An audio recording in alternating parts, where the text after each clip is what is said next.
తెలుగు వారి #1 choice Telugu matrimony. Srinivas గారు నమస్తే అండి. నమస్కారం, అందరికీ నమస్కారం. మాజీ ముఖ్యమంత్రి జగన్మోహన్ రెడ్డి గారు ఇటీవల మత్స్యకార కుటుంబాలను పరామర్శించడానికి లేరు. కొంతమంది ప్రాణాలు కోల్పోయారు కదా బోటు ప్రమాదం వల్ల. So at the same time అక్కడ మాజీ మంత్రివర్యులు సీదిరి అప్పలరాజు కుమారుడు మొన్న యాక్సిడెంట్ చేశారు. ఓ వ్యక్తి మరణానికి కారణమయ్యాడు. సో ఆ సందర్భంగా జగన్మోహన్ రెడ్డి గారు మాట్లాడుతుంది ఏంటి అంటే, చిన్నపిల్లాడు 18 ఏళ్ళ కుర్రోడు ఏదో యాక్సిడెంట్ చేస్తే అంత మాత్రాన మర్డర్ కేసు పెడతారా అది ఇది అని చెప్పేసి నేను అంటాం. దానికి తగినట్టుగా మళ్ళీ అప్పలరాజు గారు చేసింది ఏంటి అంటే, వేరే వ్యక్తి యాక్సిడెంట్ చేసినట్లు వెళ్ళి స్టేషన్లో సరెండర్ అవ్వటం, ఇది బయటపడటం. మరలా దీనికి సంబంధించి తను ఒక ఆఫర్ ఇచ్చాడంట బాధితుడి కుటుంబానికి. ₹1,00,000 ఇస్తాను, ఆవిడనేమో మా ఇంట్లో పనికి రమ్మని చెప్పేసి. అసలు ఎట్లా చూడాలంటారు ఈ ఎపిసోడ్లో? 2 అంకాలండి. మనం ఏది చేసిన వీడియో ప్రజలకు ఉపయోగపడే సందేశం కూడా ఉంటే అవును సాధారణంగా అవును మనం మాట్లాడే ఆవేశక విషయాల కారణంగా మొట్టమొదటిగా చెప్తున్నాను, ఎవరన్నా పిల్లలు కానీ ఎవరన్నా అతివేగంతో బండి నడపటం, ఫోన్లు చూసి నడపటం, యాక్సిలరేట్ చేయటం, అదొక స్పీడ్ థ్రిల్స్ బట్ కిల్స్ అని మన చిన్నప్పటి నుంచి అవును చూస్తానే ప్రభుత్వం క్యాప్షన్ ప్రకటిస్తానే ఉంటుంది. అవును అది తెలుసుకోకుండా చేస్తాం. ఇంకోటి ఏంటంటే, ఈ మధ్యన పిల్లకాయలు చాలామంది తల్లిదండ్రులు మిగతా వాళ్ళని సతాయించి కూడా బళ్ళు కొంటాం. అవును నా దగ్గర పనిచేసే పాత డ్రైవర్ వాళ్ళ ఊళ్ళో 2,50,000 పెట్టి బైక్ కొని 1,70,000 అప్పు చేసి, అబ్బో దాని ఎందుకంటే అతని చిన్నప్పటి నుంచి ఆ ఫ్రెండ్స్ వాళ్ళు ఇంటికి వచ్చి బతిమారారు సార్ అంటాడు. అప్పు దాన్ని ఈఎంఐ కట్టుకోవడానికి జీవితం అయిపోతుంది అతను.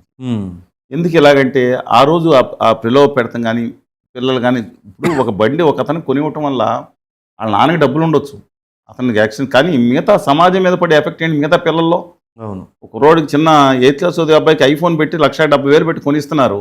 ఆడికి కొంచెం చోట్ల స్కూల్కి తీసుకెళ్ళి పక్క చూపిస్తూ ఉంటాడు. వాళ్ళ నాన్న అనుకోడు, తన సమాజంలో మిగతా వాళ్ళ మీద పడే ఇంపాక్ట్ ఏంటి? వాళ్ళు వెళ్ళి మిగతా వాళ్ళు ఇదే అది మనం. అందువల్ల ప్రతి ఒక్కళ్ళు కూడా గమనించండి. నేను కూడా చాలా సంవత్సరం 1,00,000 కిలోమీటర్ పైన కార్లో తిరుగుతా. అవును 70-80 కిలోమీటర్లు దాటి సాధారణంగా నాకు తెలుసు ఎక్స్ప్రెస్ హైవే తప్ప. ఎందుకంటే ఎన్ని ప్రమాదాలు మనం తప్పించుకున్నామో మీకు చెప్తున్నానని నేను ఫోటోలు కూడా పెట్టాను. వాడు వెనకమాల కూర్చుని డ్రైవ్ చేస్తాడు, 70 కిలో అంటే ముందుకు డ్రైవ్ చేస్తే వెనకమాల తిరిగి కూర్చుంటారు. వాడు చెవులో పెట్టుకుని ఇలా ఫోన్ ఇలా పెట్టుకుని మాట్లాడతాడు, అవతలాడు. ఎంత విచ్చలవిడిగా డ్రైవ్ చేస్తానంటే తాగి డ్రైవ్ చేస్తారు. రెండోది అది అదర్ సైడ్ రోడ్ల మీద కూడా ఇష్టం వచ్చినట్టు వచ్చేస్తారు. అంటే జేబ్రా లైన్స్ చేయటం లేదు అంటే, రోడ్లు కొన్ని చోట్ల అలా ఇష్టం వచ్చేట్టు రావటం, పరిగెత్తుకొస్తున్నాడు. అందువల్ల దయచేసి గుర్తుంచుకోండి, ఇవాళ ఎక్కడన్నా యాక్సిడెంట్ కనుక అయితే మీకు భారత న్యాయ సంహిత 106 ప్రకారం కానీ మిగతా కానీ అవతల మనిషికి చనిపోతే 5 ఏళ్ళు శిక్ష పడే అవకాశం ఉంది. అందుకని ఈ అబ్బాయి మీరు చెప్పిన నీట్ పరీక్ష రాసేట ఇబ్బంది జరుగుతుంది. కానీ నిజంగా కనుక ఇలా తప్పు లేకుండా మీరు విత్ ఇన్ లిమిట్లో వెళ్తా రాంగ్ రూట్లో ఎవరిని వచ్చి దాని మీద పడితే మీకు శిక్ష కూడా ఉండదు. మిగతాది ఆ ఇన్సిడెంట్ చూసుకుని శిక్ష కూడా ఉండదు. అదే మీరు తప్పుగా డ్రైవింగ్ చేస్తా, డ్రైవింగ్ ఎక్కువ చేసుకుని ఇంటాక్సికేషన్ మందు కానీ మిగతా కానీ తెలియదు కదా, అవును, ఈ విధంగా చేస్తే మాత్రం ఖచ్చితంగా పడుతుంది. Hit and run. మళ్ళీ ఒకసారి చెప్తున్నా అందరికీ, పొరపాటున యాక్సిడెంట్ అయితే మీరు దయచేసి పోలీసులకి కానీ 108 కానీ తెప్పించి అతన్ని హాస్పిటల్లో జాయిన్ చేసే బాధ్యత మీరు ఈ మోటార్ సైకిల్ మీద ఉన్న కార్లు ఉన్న మీది. లేని పక్షంలో హిట్ అండ్ రన్ అని కేసు పెట్టిన తర్వాత కేసు డబల్ అవుతుంది శిక్ష 10 సంవత్సరాలు. దయచేసి గుర్తుంచుకోండి. మీరు మీ కుటుంబ సభ్యులకి మిగతా వాళ్ళందరికీ ఫ్రెండ్స్కి కూడా చెప్పండి. అంటే ప్రజలు మనం యాక్సిడెంట్ అయ్యిందనుకోండి, ప్రజలు కొట్టేస్తారు, వాళ్ళు చట్టం చేతిలో తీసుకోకూడదు. గట్టిగా చెప్పండి, అందరికి ఇన్ఫార్మ్ చేయండి. దయచేసి గమనించండి వాళ్ళని. ఎందుకంటే మీలాంటి వాళ్ళు ఇలాంటి వాళ్ళే పారిపోతూ ఉంటారు. ఖచ్చితంగా బాధ్యత నెరవేర్చండి అని చెప్పి మొట్టమొదటిగా అందరికీ తెలియజేద్దాం. ఫస్ట్ అందరూ గుర్తుంచుకోండి, చట్టం చాలా కఠినంగా పెట్టారు. తర్వాత డేట్ అయిపోయి ఎక్స్పైర్ అయిపోయిన బళ్ళను వాడటం, ఇన్సూరెన్స్లు కూడా రాదు. మళ్ళీ చెప్తున్నాను మీకు, మీరు హెల్మెట్ లేకుండా డ్రైవ్ చేయటం అనేది చాలా తప్పది. బ్యాక్ పెళ్ళిని కూడా వెనకాల హెల్మెట్ ఉండాలి. సరే, coming back to this point, ఇది 2 విషయాలకి 2 కుటుంబాలకి సంబంధించిన సమస్యగా. ఒకటి మనందరం మాట్లాడుతున్నాం, దానయ్య అనే ఆయన, నేను దాని గురించి మాట్లాడుతున్నా.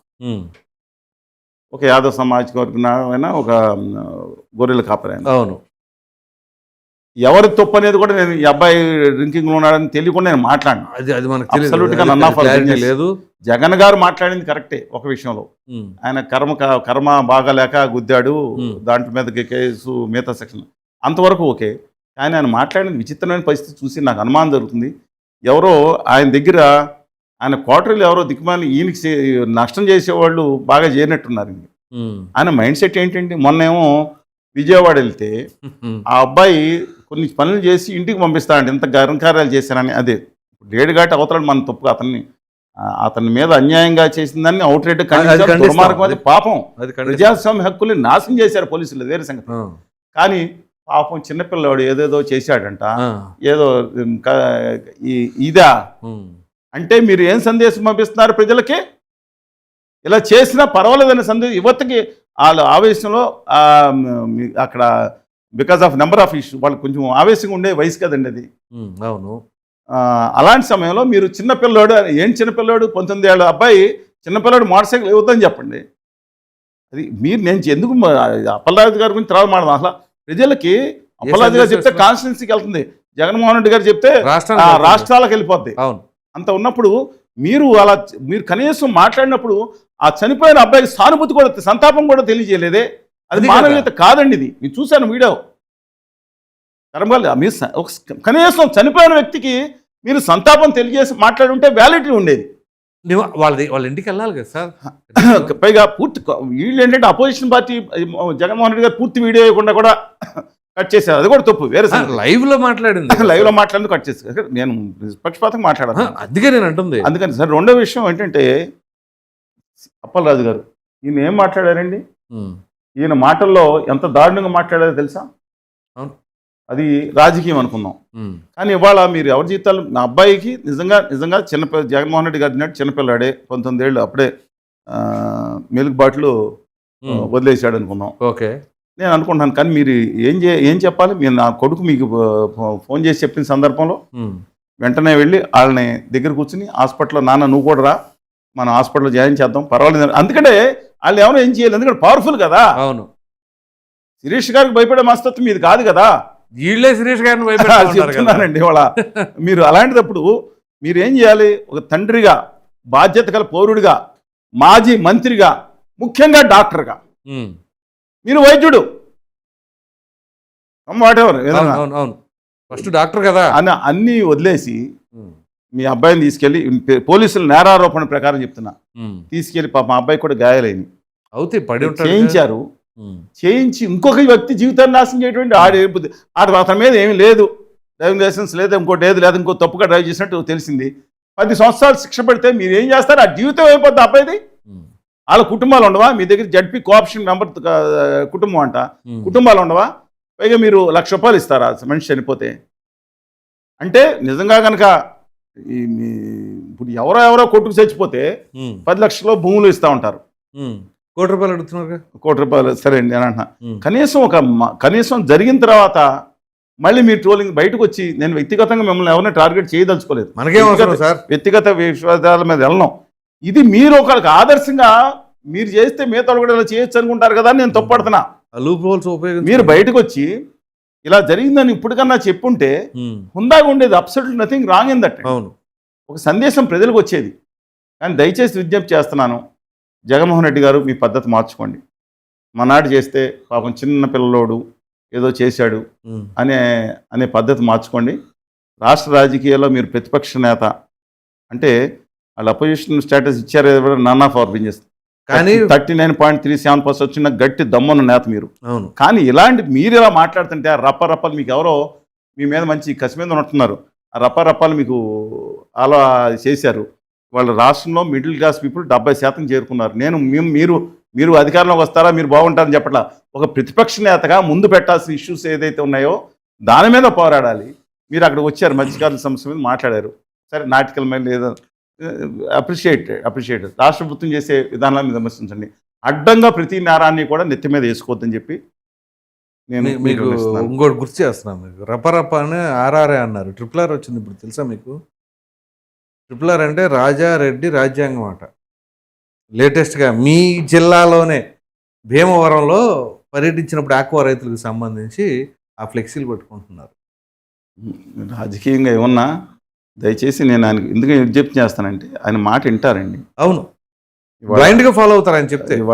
ఇవాళ కళ్యాణ్ బాబు గారు ఇంతకన్నా గట్టిగా మాట్లాడారు, రెచ్చగొట్టారు ఎన్నున్నాయి. కానీ ఇవాళ ఆయన ఏం మాట్లాడారు? కులం విషయంలో కానీ మిగతా విషయంలో కానీ మార్పు వచ్చిందేమో, మార్పు వచ్చిందేమో, ఇంకా రావాలి. మళ్ళీ ఉత్తరాది సనాతన మనువాది మాట్లాడతా దాని నుంచి క్వశ్చన్ లేదండి. దాని నుంచి మళ్ళీ తిరిగి అభ్యుదయవాదిగా మారాలని కోరుకుంటున్నాను.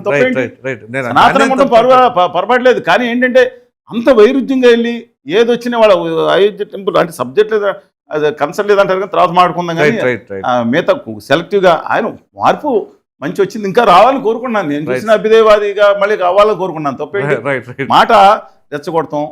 ఆ తర్వాత లోకేష్ గారు కూడా వీళ్ళందరికీ నా రాజకీయ నాయకులు అర్థం కాదు. ఏం ఆనందం, బట్టలు ఎప్పుడు తీసుకొడతామంటే అందరినీ ఏంటండి అందరూ అంటే చేసిన వాళ్ళని ఇలాంటి మార్కోండి. ప్రజల్ని రెచ్చగొట్టే విధంగా కాకుండా ఆలోచన పరంగా వాళ్ళు జగన్మోహన్ రెడ్డి గారికి నేనేం చెప్పాను అది కూడా వాళ్ళేమో ఆలోచించమని చెప్పి కోరుకుంటాను. ప్రజల్లో కొంత యువతరానికే మీరు ఒక మంచి సూచిగా మిగతా వాళ్ళు వాళ్ళు భావిస్తున్న సందర్భంలో రైట్ యాంగిల్లో మాట్లాడండి. ఆ విషయంతో మనకు అవతల తప్పు చేసిన మనాడు రాజశేఖర్ గారి సిద్ధాంతం అయి ఉంటుంది మనాడని, కానీ అవతలాడికి న్యాయం చేయాలి అనే పద్ధతి కూడా లేకపోతే ఇది తప్పు అంటున్నాను.